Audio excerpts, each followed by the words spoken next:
फिर लौटा corona virus. जी हां, नमस्कार, मैं हूं दीपक मिश्रा। आप देख रहे हैं एनडीटीवी मध्य प्रदेश छत्तीसगढ़। मध्य प्रदेश में कोरोना वायरस को लेकर एक बार फिर से स्वास्थ्य विभाग सतर्क हो गया है, क्योंकि इस वायरस ने एक बार फिर दस्तक दी है। प्रदेश में संक्रमित मरीजों के दोबारा मिलने की शुरुआत हो गई है। बुधवार को इंदौर और जबलपुर में एक एक संक्रमित मरीज मिला है और इससे प्रदेश में एक्टिव केस बढ़कर अब 3 हो गए हैं। इनमें 2 केस इंदौर और 1 केस जबलपुर से सामने आया है। फिलहाल तीनों ही मरीजों को होम आइसोलेशन में रखा गया है। वहीं इंदौर में बुधवार को एक पेशेंट स्वस्थ होने के बाद उसे होम आइसोलेशन से डिस्चार्ज कर दिया गया। इसके अलावा भोपाल में कोरोना के लक्षण वाले 12 संदिग्ध मरीज मिले हैं। सभी मरीजों के सैंपल जांच के लिए all India institute of medical sciences भेजे गए हैं। दूसरी तरफ जबलपुर में गुरुवार को स्वाइन फ्लू का संक्रमित मरीज मिला है, जो इस सीजन का पहला मरीज है। मेडिकल कॉलेज में हुई जांच के बाद उसमें स्वाइन फ्लू के भी संक्रमण की पुष्टि हुई है, जिसके बाद मरीज को आइसोलेशन वार्ड में रखा गया है। इधर पड़ोसी राज्य छत्तीसगढ़ में भी कोरोना को लेकर स्वास्थ्य विभाग की ओर से एडवाइजरी जारी की गई है और सभी जिलों के कलेक्टरों को सतर्क रहने और निरंतर जांच जारी रखने के निर्देश दिए गए हैं।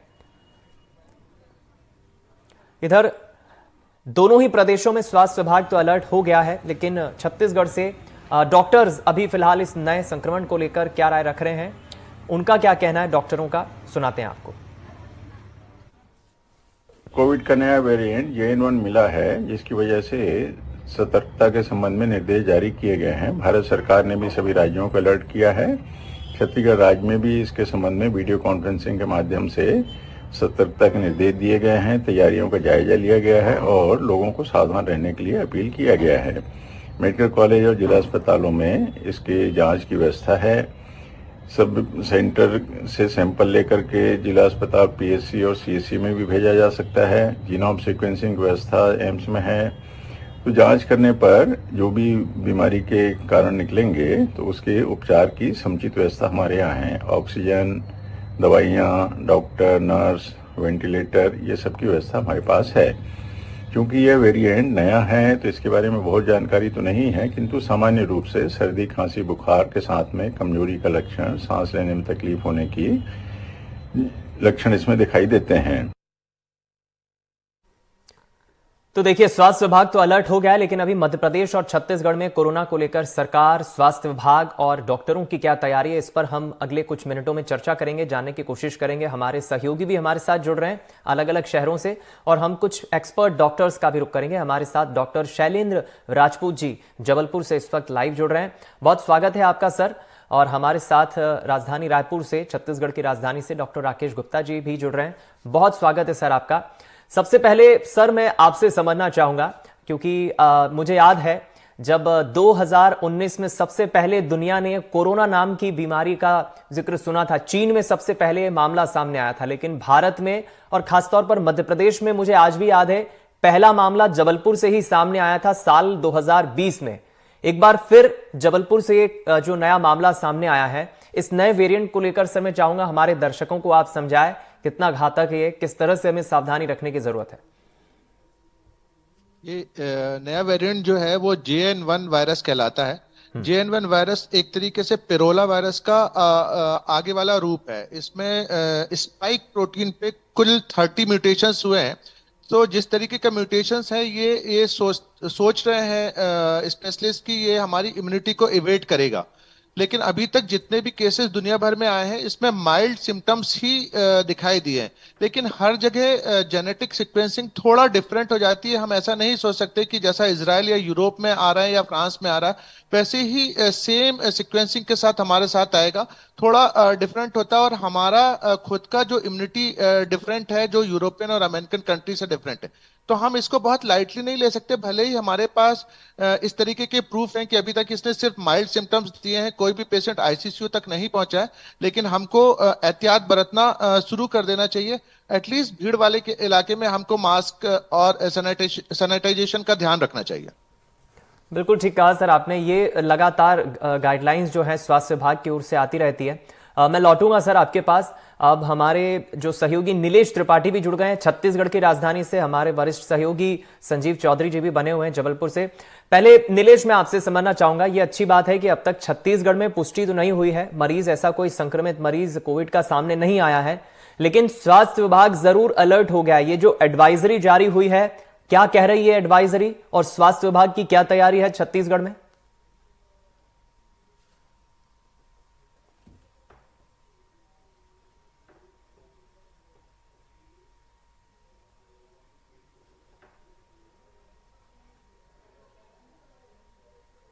नीलेश, आपकी आवाज हम तक नहीं पहुंच पा रही है तकनीकी कारणों से। एक बार फिर हम जुड़ने की कोशिश करेंगे।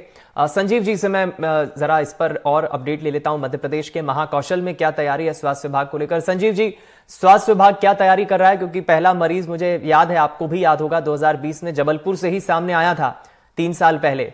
एक बार फिर जबलपुर में ये जो नया मरीज आया है, इसको लेकर अब स्वास्थ्य महकमा क्या कर रहा है?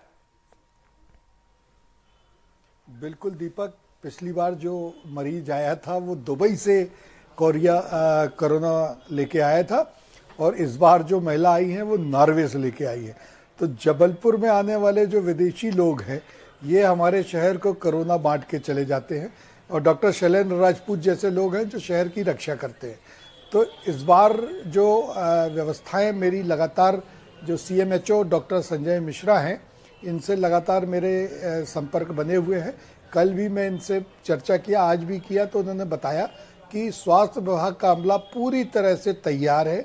उन्होंने 2 बार मॉक ड्रिल कर ली है, सारे प्राइवेट और गवर्नमेंट हॉस्पिटल में कितने बेड हैं, ऑक्सीजन की क्या आपूर्ति है, मास्क, ग्लव्स, जो कोविड शील्ड हैं, सारी चीज़ों की व्यवस्थाओं को मजबूती से जांच लिया है। और अभी की डेट में तो जो CMHO डॉक्टर संजय मिश्रा हैं, उनका कहना है कि हम पूरी तरह से तैयार है, किसी भी तरह की कोई भी परेशानी आएगी उससे निपटने के लिए इस समय स्वास्थ्य महकमा तैयार है। फिर जबलपुर के प्राइवेट डॉक्टर्स, जो प्राइवेट नर्सिंग होम एसोसिएशन है, उसके भी अध्यक्ष से मेरी बात हुई, तो उनका भी कहना है कि पिछली बार के जो सबक थे वो उन्होंने ले लिए हैं, तो अब कोई गलतियां नहीं होंगी, और प्राइवेट डॉक्टर्स भी तैयार हैं। लेकिन ऐसा लगता नहीं है फिलहाल कि कोरोना कोई इतनी भयावह बीमारी या इतनी भयावह कोई परेशानी लेकर आएगा, क्योंकि जो लोगों में इम्यूनिटी डेवलप हो चुकी है, और उसके साथ साथ लोगों में जो 2-2 टीके लग गए थे जी, तो उसके कारण भी अब इतना भयावह स्थिति तो नहीं बनेगी, पर फिर भी एहतियात बरतने की जरूरत है। दीपक, एक और बात मैं आपको बताता हूं कि एक नया प्रॉब्लम और आ गया है, वो आ गया है स्वाइन फ्लू का। जबलपुर में मेडिकल कॉलेज में आज स्वाइन फ्लू का भी एक पेशेंट आ गया। तो कोरोना के साथ साथ स्वाइन फ्लू का आना एक और नई समस्या हो जाती है, क्योंकि दोनों के लक्षण लगभग काफी कुछ मिलते हैं, और इनका स्प्रेड होना, इनका फैलना, इनका संक्रमण भी लगभग एक से ही होता है। तो अभी तक तो जो प्रशासन डर रहा था और सावधानी बरत रहा था कोरोना के लिए, अब उसको स्वाइन फ्लू के भी सावधानी बरतनी पड़ेगी। यानी एक तरह से चुनौती दोहरी हो जाती है। स्वाइन फ्लू के साथ साथ आपको कोरोना स्वाइन फ्लू दोनों से निपटना है। महकमे के सामने चुनौती और बड़ी हो जाती है, जो जिक्र आप संजीव जी कर रहे हैं। मैं इंदौर का रुख करूंगा। समीर खान हमारे सहयोगी हमारे साथ जुड़ गए। समीर, क्या चल रहा है इंदौर में? स्वास्थ्य महकमे की क्या तैयारी है? क्योंकि पहले खबर आई 1, फिर 2, अब खबर है कि 1 जो होम आइसोलेशन में था वो ठीक हो गया है। मध्य प्रदेश की आर्थिक राजधानी को लेकर क्या अपडेट है इस नए वेरिएंट को लेकर? बिल्कुल, देखिए दीपक, जिस तरह से हम ये कहें कि सबसे पहले देश में जो है नए वेरिएंट का जो पहला मामला सामने आया था, उसके बाद जो है लगातार हम ये कहें कि अलग अलग जो है राज्यों में जो है ये मामले आने शुरू हुए, खासकर केरल में जो है। उसके बाद ही जो है कुछ दिन बाद जब प्रशासन ने सतर्कता बरती और जो हम ये कहें कि उन्होंने कोविड टेस्ट शुरू कर दिए जो बाहर से आने वाले लोग हैं, तो इंदौर में भी 2 विदेशी जो है एक दंपत्ति है जो बाहर से इंदौर आए थे, उन दोनों की जब कोरोना का कोविड की जांच की गई तो वो दोनों जो है पॉजिटिव आए थे। उसमें से एक तो ठीक हो गया है और एक को होम आइसोलेशन पर रखा गया, जैसा आपने बताया। मतलब एक पॉजिटिव मरीज अभी भी इंदौर में है जो कि होम आइसोलेशन पर है। इसको लेकर ही प्रशासन पूरी तरह से अलर्ट है। प्रशासन के द्वारा जब लोकल हम ये कहें कि पूरी तैयारियां की गई है, अलग अलग हॉस्पिटल्स में मॉक ड्रिल की गई है। साथ ही साथ जो है सेंट्रल स्वास्थ्य विभाग जो द्वारा है, उनके जो केंद्रीय मंत्री हैं उनके द्वारा भी एक मीटिंग मध्य प्रदेश के स्वास्थ्य मंत्री के साथ की गई थी। उनके दिशा निर्देश भी जो है इंदौर में पहुंच गए। यही वजह है कि इंदौर में खासी सावधानी बरती जा रही है। हालांकि इंदौर के जो कलेक्टर है इलैया राजा टी, उनका ये जरूर कहना है कि सावधानी बरतें, घबराएं नहीं। मतलब साफ है कि अभी भी जो है इंदौर में जो है सावधानी की बात उन्होंने कही है। मतलब साफ है कि आने वाले दिनों में अगर कोरोना के पेशेंट की संख्या बढ़ती है, अगर टेस्ट बढ़ाए जाते हैं, तो फिर हम ये कहें कि सावधानी के साथ साथ जो है प्रशासन को भी सख्त कदम उठाने पड़ सकते हैं। चलिए, ये तो इंदौर की बात हो गई, समीर अपडेट पहुंचा रहे हैं। जल्दी से अब एक छत्तीसगढ़ की राजधानी से हम अपडेट ले लेते हैं। नीलेश हमारे सहयोगी लगातार बने। नीलेश, अगर आप सुन पा रहे हो तो जल्दी से बता दीजिए, ये जो एडवाइजरी जारी हुई है स्वास्थ्य विभाग की तरफ से, ये एडवाइजरी क्या कह रही है? और खबरें तो ये भी है कि हर जिले के कलेक्टर को सतर्क रहने के निर्देश दिए हैं, हर दिन 100 टेस्ट करने के निर्देश दिए हैं। जी बिल्कुल, कलेक्टर के साथ साथ जिला अस्पतालों और मेडिकल कॉलेजों में जो प्रबंधन है, प्रशासन है, उनको भी निर्देश दिए गए हैं कि कोरोना को लेकर जो कोविड के जो गाइडलाइन है और उसके अलावा जो जरूरी साधन संसाधन है, चाहे वो दवाई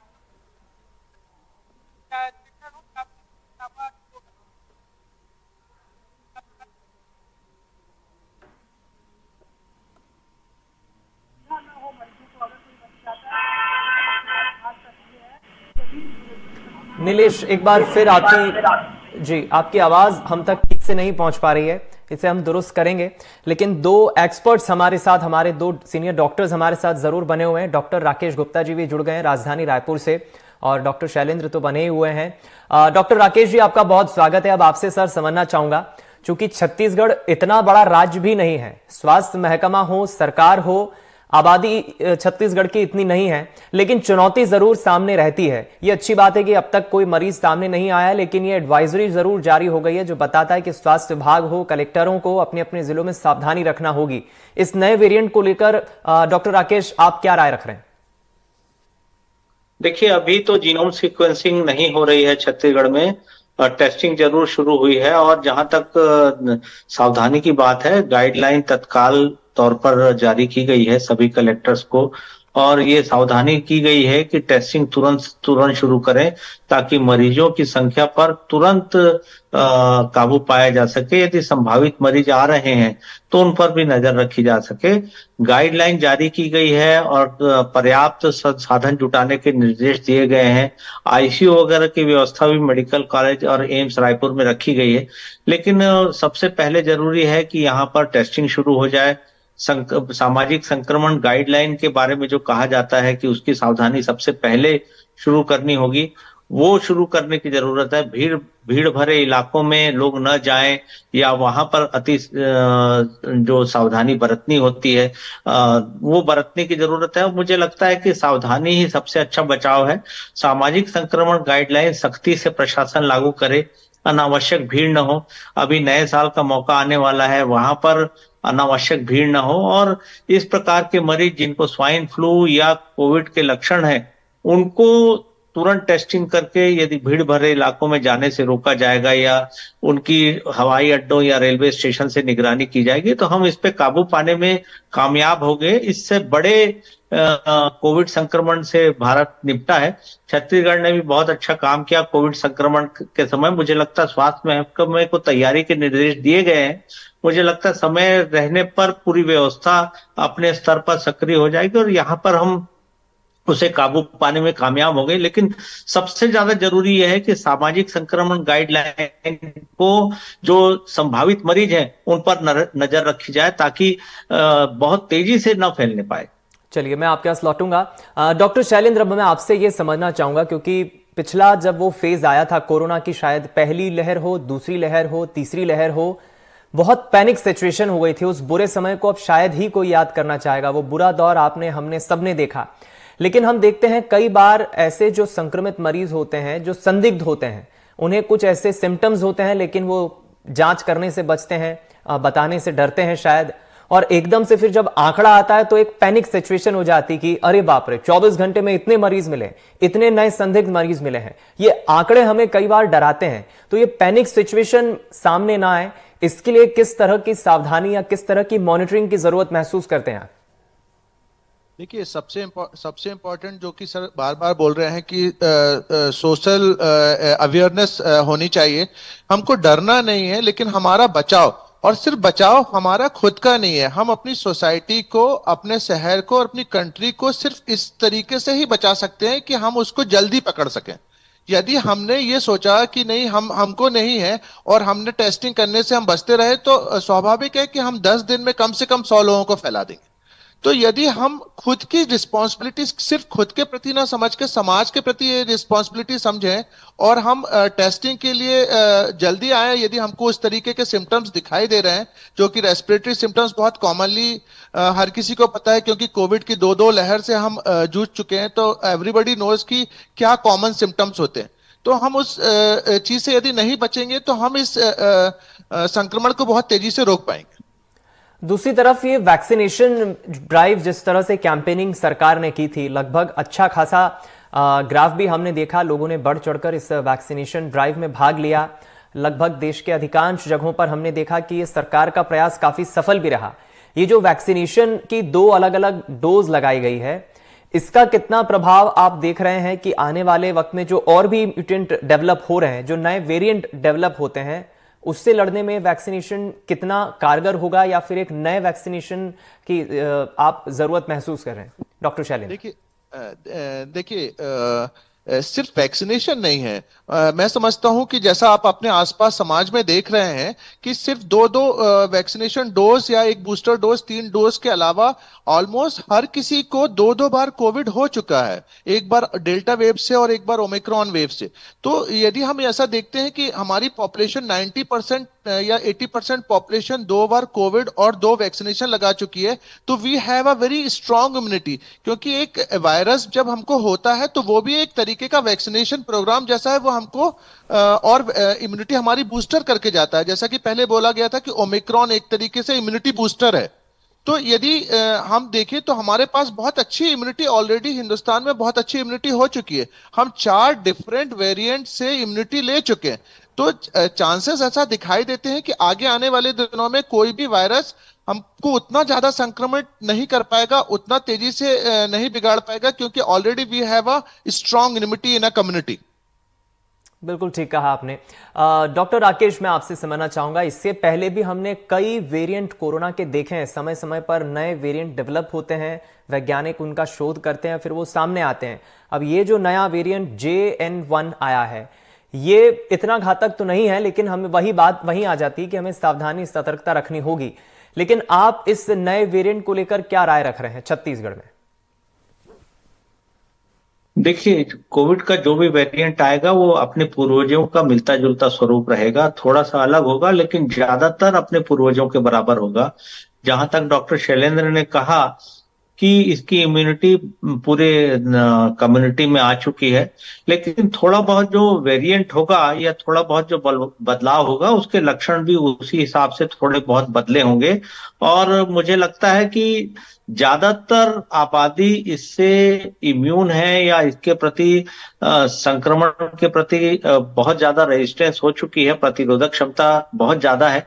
लेकिन फिर भी यह वेरिएंट उन लोगों में ज्यादा घातक साबित हो सकता है जिनको पहले से कोई बीमारी हो, किसी प्रकार की दवा ले रहे हो, उनकी प्रतिरोधक क्षमता कम हो, या फिर बच्चे और बुजुर्ग हो जिनको बुखार जैसे लक्षण बहुत तेज आएंगे या फिर उनको समय पर कंट्रोल नहीं किया गया। ऐसे मरीजों को तुरंत सावधानी की जरूरत है, या ऐसे मरीज जो पहले से कोई दवाई ले रहे हैं जिनकी प्रतिरोधक क्षमता कम है, उनको सामाजिक कार्यकर्ताओं को और डॉक्टर्स को नजर रखने की जरूरत है, ताकि ऐसे कोई लक्षण उनको पहले आए, तेज बुखार हो या फिर उनमें किसी प्रकार के अबनॉर्मल लक्षण पैदा हो, तो उनको तुरंत आबादी से अलग करके, परिवार से अलग करके, तुरंत बृहत स्तर पर जांच करके इलाज के लिए लिया जा सके, ताकि वो संक्रमण बहुत तेजी से परिवार के माध्यम से कम्युनिटी में न फैल सके। मुझे लगता है कि सावधानी ही सबसे बड़ा बचाव है इस कोविड संक्रमण की संभावित लहर का। और जैसे जैसे मौसम स्थिर होगा, धूप निकलेगी, ह्यूमिडिटी कम होगी, ये मौसम स्थिर होने के साथ ये वायरस का संक्रमण कम हो जाएगा। जैसे हम देख रहे हैं कि कोविड के साथ स्वाइन फ्लू का लक्षण है, सामान्य फ्लू के लक्षण है, तो ऐसे मरीजों को अलग कर पाना संभव नहीं है। मुझे लगता है कि जो सावधानी है, जिस प्रकार से सामाजिक कार्यकर्ताओं, डॉक्टर्स और स्वास्थ्य कार्यकर्ताओं और प्रशासन के सामंजस्य से आती है, वैसे ही यदि हम बहुत जल्दी इसको लागू कर पाएंगे तो ज्यादा अच्छा होगा। मुझे ऐसा लग रहा है कि वैक्सीनेशन नए रूप में आए और इस स्ट्रेन को कवर करे, ऐसा तुरंत संभव नहीं है। वही वैक्सीनेशन बूस्टर के रूप में यदि भारत सरकार लागू करेगी तो जो हमारी आबादी फ्रंट लाइन वर्कर के रूप में काम करती है उनको बूस्टर के रूप में कंसिडर किया जा सकता है। चलिए, बिल्कुल ठीक कहा आपने। डॉक्टर शैलेंद्र से मैं जाते जाते एक अंतिम सवाल लूंगा। ग्राफिक्स के जरिए हम दर्शकों को भी बता रहे हैं कि इस नए वेरिएंट से कैसे बचा जा सकता है। डॉक्टर शैलेंद्र, एक चीज हम ये भी देखते हैं कि जितना बड़ा शहर होता है, जितनी घनी उसकी आबादी होती है, वहां पर चुनौतियां भी काफी सारी हो जाती है। फिर वो आम वहां के लोग हों, स्वास्थ्य विभाग हों, डॉक्टर्स हों। शहरों के मुकाबले ग्रामीण इलाकों में रहने वाले गांव के लोग काफी सुखी होते हैं। कई ऐसी मजबूरियां भी होती है, कई चुनौतियां भी होती है बड़े शहरों की आबादी में। जो आम दर्शक हमें इस वक्त देख रहे हैं, उन्हें आप कैसे समझाएंगे इस नए वेरिएंट को लेकर बेसिक सावधानी जो रखने की उन्हें जरूरत है? देखिए, रूल्स तो एक ही है भाई। सब लोगों के लिए मैं ये बोलना चाहता हूँ कि रूल्स तो एक ही है। SMS, S for sanitization, M for masking and another S for social distancing.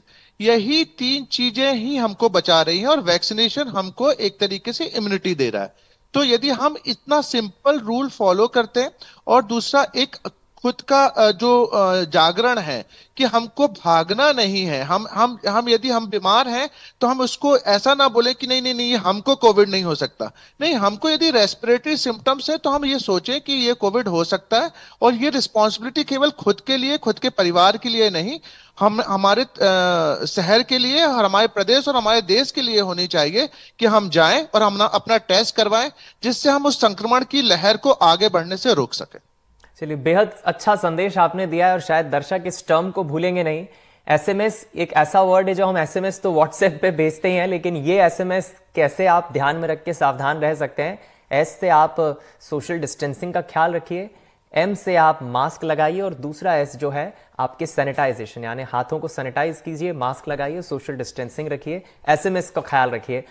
एक बेहद सकारात्मक चर्चा रही, आपने इस पर राय दी। डॉक्टर शैलेंद्र राजपूत और डॉक्टर राकेश गुप्ता, आप दोनों का बहुत शुक्रिया सर, हमें वक्त देने के लिए और इस पर चर्चा करने के लिए। तो घबराने की, डरने की जरूरत नहीं है। नया वेरिएंट जरूर आया है, लेकिन हमें आपको सबको सावधानी रखना होगी, तभी हम एक बार फिर इस नए वेरिएंट को खत्म कर पाएंगे। इस खास पेशकश में इतना ही। खबरों का सिलसिला जारी है, दीजिए इजाजत, नमस्कार।